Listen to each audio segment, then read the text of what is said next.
Assalamualaikum warahmatullahi wabarakatuh. Ketemu lagi dengan saya, Jeluvina, di program Curhat. Dengarkan curhatku. Saya seperti biasa merespon curhat teman-teman yang masuk ke email pribadi saya. Nah, untuk sesi ini juga insya Allah saya akan adain giveaway. Giveaway-nya gimana caranya? Nanti di akhir sesi ya akan saya kasih tahu. Nah, untuk curhat kali ini berasal dari Ciamis, kota Ciamis, dan dari sosok laki-laki. Kira-kira dia akan curhat tentang apa ya? Mari kita simak. Assalamualaikum warahmatullahi wabarakatuh. Waalaikumsalam warahmatullahi wabarakatuh. Saya titik-titik dari Ciamis, Kak. Sebelumnya saya lihat postingan kakak di Instagram tentang curhat. Gini Kak, saya mau sedikit berbagi cerita tentang perjalanan hidup saya. Sebelumnya di tahun 2012, saya bertemu dengan seorang wanita. Kala itu dia masih duduk di SMA. Di tahun 2013 kita mulai suka satu sama lain dan di tahun itu saya dan dia mulai dekat. Berkali-kali hubungan putus nyambung, dekat sama pria lain udah berapa kali tapi nggak tahu saya selalu memaafkannya. Oke, jadi pacarnya itu selalu dekat sama pria lain tapi dia selalu memaafkan ya. Nggak tahu saya yang terlalu bodoh atau apa. Saya selalu nurutin apa yang dia mau. Nggak ada kata capek pokoknya buat dia. Pasti selalu ada buat dia. Hubungan terus berjalan dari dia SMA sampai dia lulus kuliah, terus dapat kerja. Saya terus support dia, bantu dia. Alhasil kita hubungan kurang lebih udah 7 tahun. Wow, 7 tahun itu kalau berumah tangga, masya Allah ya udah mungkin anak udah mau masuk sekolah gitu ya. Udah TK lah ya kira-kira. Saya minta lebih serius ya, maksudnya ke jenjang pernikahan. Dan di bulan Maret 2019 kita tunangan. Dengan niat Februari 2020 kita nikah. Harusnya Februari kemarin berarti ya.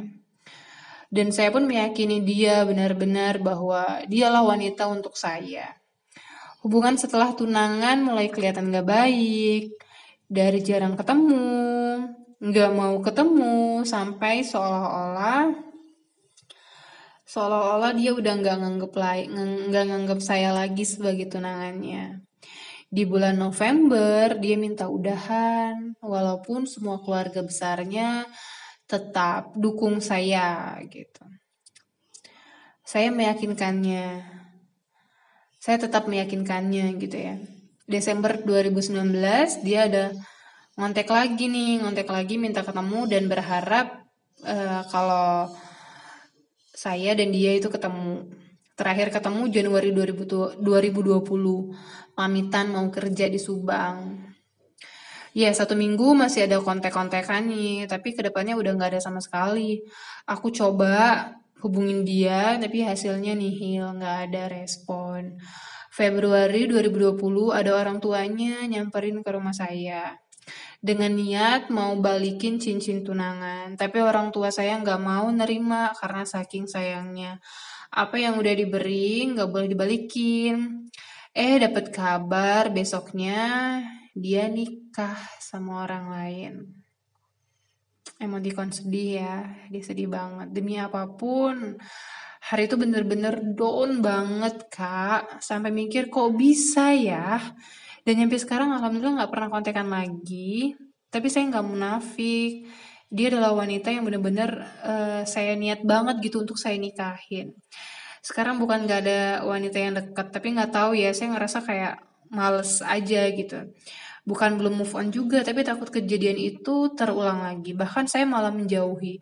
Gak tahu apa yang harus saya lakukan. Intinya saya jadi males gitu kalau ada wanita yang dekat.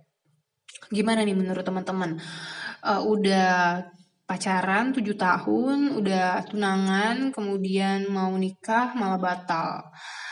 Jadi memang konsep menuju pernikahan yang Islam atur itu memang buat melindungi diri kita dari rasa sakit ya teman-teman.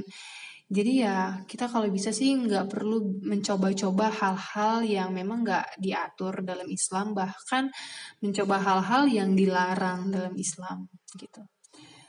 Ya jadi ya gimana ya, bahwa memang proses kita misalnya udah lamaran aja tuh tetap dirahasiakan kan ya, biar kalau karena pasti ada kemungkinan nggak jadi, kalaupun nggak jadi ya mungkin orang belum banyak yang tahu gitu kan. Nah tapi ini kan pacarannya udah 7 tahun, udah tunangannya itu dari tahun berapa ya, tunangannya bulan Maret 2019, niat nikah Februari 2020. Itulah kenapa kalau dalam Islam itu kalau bisa proses melamar dan nikah itu jaraknya jangan terlalu jauh.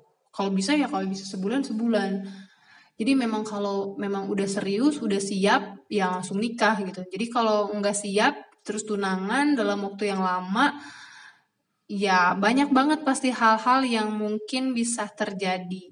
Jadi jangan ngarep gini loh, kebanyakan orang tuh belum sebenarnya sih belum siap nikah, tapi karena ada proses tunangan, jadi aku mah mau ngekip dulu gitu kan, mau keep dulu dengan cara tunangan biar dia nggak diambil orang.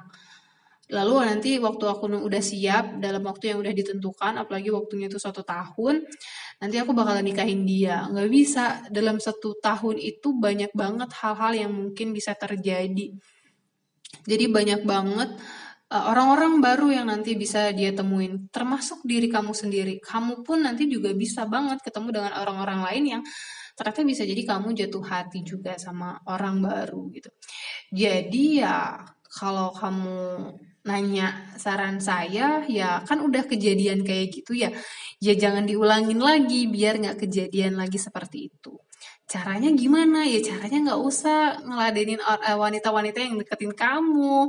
Kamu juga nggak usah kasih sinyal-sinyal yang mikir wanita itu suka, yang mikir wanita itu ngira bahwa kamu suka sama dia. Karena kan laki-laki tuh suka gitu ya, bertingkah seolah-olah suka dan wanita ngira dia suka padahal sebenarnya nggak suka gitu loh. Jadi ya biar itu nggak kejadian lagi ya nggak usah melewati proses itu lagi karena rasanya kan pasti sakit banget ya, apalagi keluarga besar udah tahu. Jadi ya udah, untuk selanjutnya saat kamu memang udah siap nikah, kamu memang udah siap gitu nikah ya, ikutin aja step-step proses pernikahan sesuai dengan Islam. Nggak usah pacaran, kamu fokus memperbaiki diri kamu. Kemudian apalagi kamu laki-laki kan, kamu calon pemimpin rumah tangga, kamu calon imam, kamu calon suami, kamu calon ayah, kamu harus punya keputusan, kamu nggak boleh diremehin oleh wanita. Jadi kamu emang bener-bener mempersiapkan diri kamu untuk disegani sama istri dan anak kamu nanti gitu kan. Jadi ya kamu sibuk aja gitu, sibuk nabung, serius kerja gitu kan, dan belajar ilmu agama. Karena kalau misalnya laki-laki nggak ngerti agama, gimana dia mau jadi pemimpin rumah tangga, gimana dia mau memimpin rumah tangganya buat bisa menuju surga, gimana caranya dia mau jadi imam gitu kan. Jadi ya saran saya itu jangan jangan melewati proses itu lagi. Oke, buat teman-teman wanita di luar sana ya jangan juga mudah baper kalau misalnya ada laki-laki yang ngechat kamu terus kamu ngerasa dia ngechat tuh dia udah suka, enggak gitu gitu kan. Jadi ya udahlah, kita nggak usah, bukan kita ya, saya udah nikah soalnya. Teman-teman nggak usah nyari orang yang suka sama kamu, tapi cari orang yang emang benar serius sama kamu. Karena perihal suka itu nanti kita bisa pelajari saat proposal ya saat proses ta'aruf. Kita udah mulai daya. Yang penting tuh ketertarikan kita sih. Kalau kita udah tertarik dan emang satu visi, nanti cinta dan sayang itu akan tumbuh dengan sendirinya. Saya pun sama suami itu kan gimana ya? Kita baru pertama kali ketemu, terus dia mau nikah.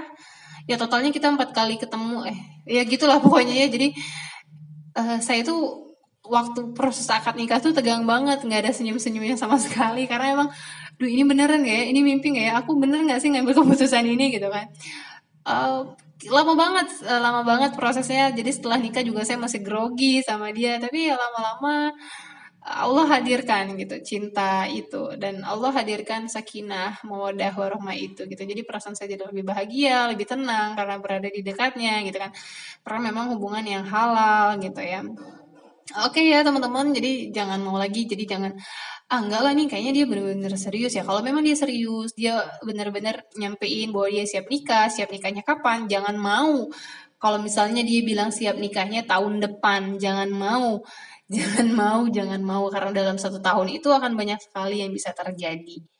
Dan siapa tahu kalau misalnya dia niatnya mau nikahin kamu itu tahun depan.